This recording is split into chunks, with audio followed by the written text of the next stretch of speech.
The year is 2017.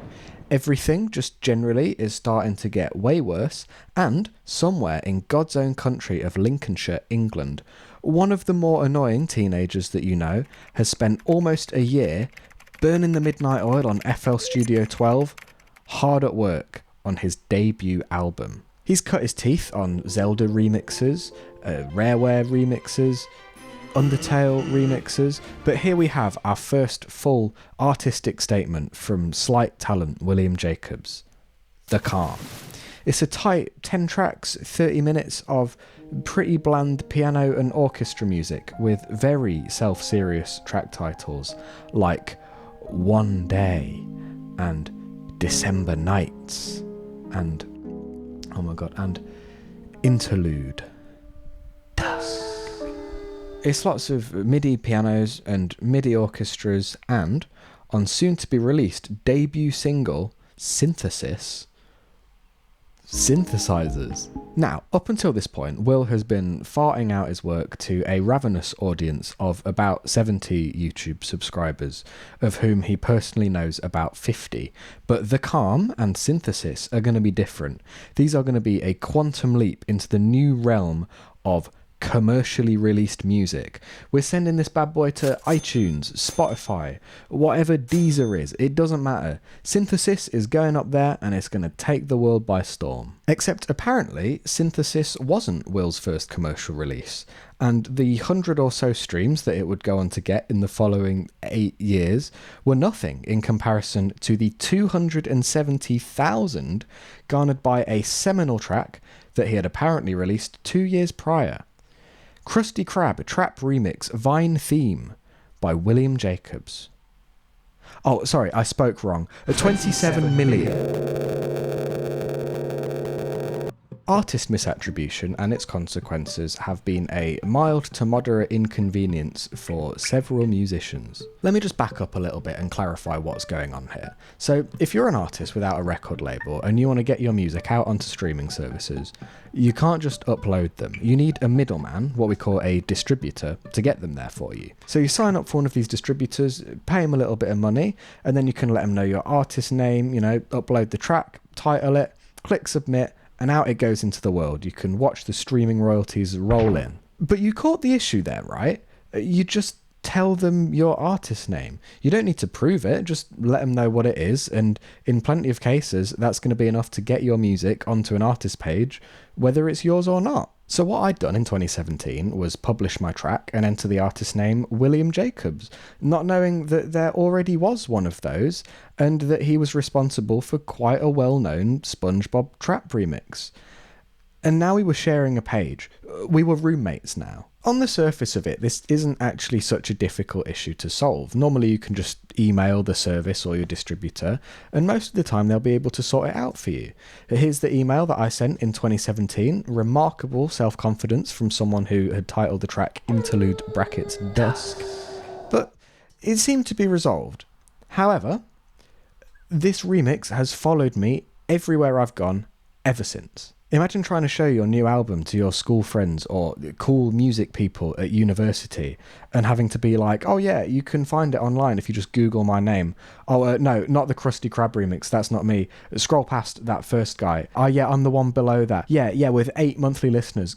Got it. Nowadays, my Spotify profile is pretty clean, nothing on there that's not me. But beyond that, my digital footprint reeks of the sponge.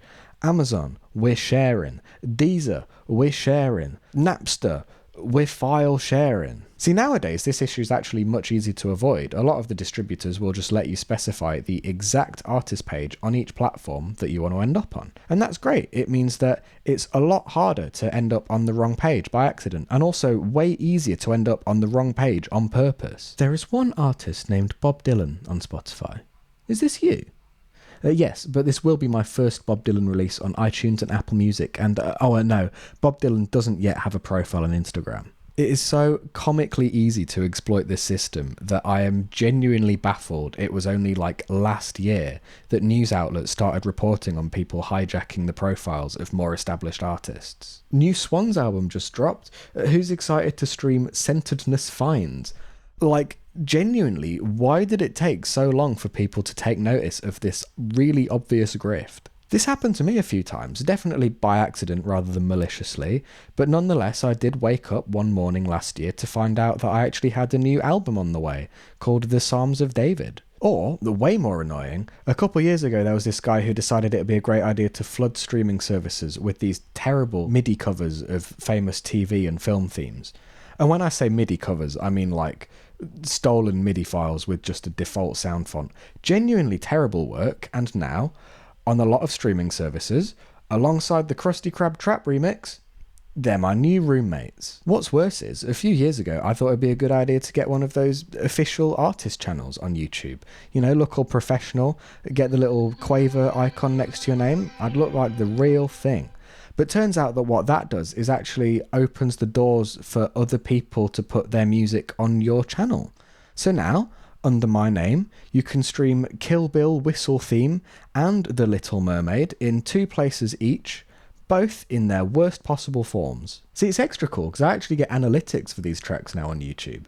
A cool 5 million views a month from people who'll use a bit of Disney music, and then the Content ID system tags these re-uploads not as Disney music, but as this guy's music, apparently. I think that this guy's a third William Jacobs, not the guy that made the Trap remix, an extra one.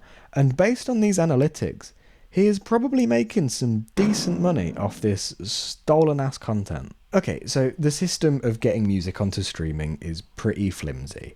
It's easy to end up on the wrong artist page, accidentally or otherwise, and apparently it's pretty easy to just steal music. Great. But this video isn't about stolen music, it's about the Krusty Krab Trap remix. Which brings me to something. By the way, did you know that the Krusty Krab theme is not Spongebob music? No, this is Robert Alexander White, a folk musician and multi-instrumentalist from the UK who has played with the London Symphony Orchestra, who appears on the soundtrack of the Lord of the Rings movies, and who composed, along with many other tracks, the rake hornpipe, found on the 1996 production music album Folk Songs, Story Songs Part 2. And, as you might have guessed, the rake hornpipe is what many of us might now lovingly refer to as the Krusty Krab theme. Production music, which you might also call library music, is a very different thing from music production. The primary difference between the two is that production music is actually a pretty viable career path for most musicians. Imagine you're a TV studio working on a show and you're pumping out loads of episodes, like 20 plus per season, probably on a pretty quick turnaround. All of this TV that you're making needs music, but because of the sheer volume of stuff that you're making, as well as the time and budget constraints that you're probably working under, it's just not practical to hire a bespoke composer to lovingly score every moment of every scene. What you need is something off the peg, something ready-made that you can just slot into your scene and have it work. Enter production music, and these huge libraries containing countless musical cues of every style and instrumentation and mood that you could possibly imagine. Tickers and Tension, Arctic Adventure, Time Capsule 1974. You find something that fits your show, you pay a license fee, and you're done. And hey, look, here's a CD full of folk music and sea shanties released in 1996. I wonder if maybe any shows started production that year and would have found that kind of music to be quite fitting. So our boy Robert White contributes a whole load of music to this album, which by the way has almost 200 tracks on it, and that's before you even start thinking about Folk Songs, Story Songs Part 1.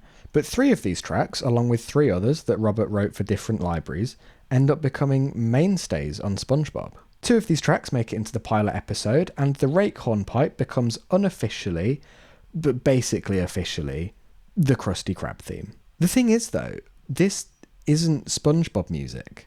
It's still owned by KPM, the library that commissioned it, and anyone with the money and desire can still license this track and use it for their own spongeless ends. This is another of Robert White's contributions, and it might be familiar to you because of the pilot of SpongeBob, or maybe you recognise it from this scene in Mad Men. It's called Oyster Girls, which makes me uncomfortable, and actually it's an English folk song. Production music's kinda wild though, right? Like, this guy ended up creating a pretty substantial part of SpongeBob's DNA without ever meaning to, and now this track, which was never meant to be a SpongeBob track, is now for all intents and purposes, a Spongebob track. It's weird how things spread, right? Like, a folk musician records a minute of music offhand, and then it accidentally becomes the unofficial theme song for one of the biggest cartoons in history. And then, almost 20 years later, someone else comes along, speeds it up, adds a trap beat, and a whole new inescapable thing is born. If you were on the internet during the mid-2010s, in that weird MLG phase that we all went through for a bit, you have heard the Krusty Krab trap remix. It was inescapable. This YouTube upload has more views than every Chapel Roan song bar one. Will Jacobs' Spotify upload, the one that haunts me, beats out all but 3 songs on each of the 2 best LCD Soundsystem albums, and all but 1 song on their worst album. That's not even going into the endless re-uploads on SoundCloud. Like, look how many of these there are. Wait, what is that? William Jacobs didn't make the trap remix. He stole it. It was made by Eugene the Dream. Eugene the Dream is a producer, rapper, singer, drummer, guitarist, bassist, saxophonist, pianist, and probably like 18 other things working between Texas and Kenya. And he is the person responsible for SpongeBob Krusty Krab Trap Remix Vine theme. Not this guy, or this guy, or this guy, or, as I found out about a week ago, certainly not this guy. And for over 10 years since this remix, the man has simply never stopped. His YouTube and SoundCloud pages are an absolute ride. There is everything here, ranging from the meme remixes that you might expect, but then also to some pretty dark, twisted beats, and then some wild electronica. I clicked on this video called Update, expecting a bit of lore, only to find this really moody instrumental jazz piece. And yet this newest EP, Lost Sessions, has more of like a lo-fi psych rock sound. It's really cool. The man has just gone in all directions for the last 10 years. He has done everything. In amongst this stuff is some pretty melancholy music, but it never loses this sense of fun and experimentation and spontaneity as well. It never takes itself too seriously, which means that the jazz piece I just mentioned can sit comfortably next to Do It For The Vine #Nene remix. I don't know what I expected to hear from the man behind Krusty Krab Trap Remix, but this is a pretty deep body of work, and while some of his older tracks have done unreal numbers, it's a pretty big shame to see some of this newer stuff, really interesting stuff, get way less attention than it deserves. Obviously, I had to get in touch with Eugene the Dream. You can't spend your whole career in the shadow of a SpongeBob Trap remix and not end up with some burning questions. I asked how it all came together, and turns out very quickly, although this was also his 9th attempt at executing on a remix like this. I wondered what it would feel like to have such an old song do extreme numbers. I know that for me, if one of my 10-year-old Undertale remixes became my biggest piece of work ever, I'd have some pretty mixed feelings about that. But it turns out, as far as Eugene the Dream is concerned, it's all good with him. It's cool to have something that stands up on its own, and that piece of music is always going to take people somewhere when they hear it. I was also fascinated by the constant output and the frequent changes in style, but my man's just following his creativity. I just make what sounds like me at the moment. And like, is that not just the perfect philosophy to work from?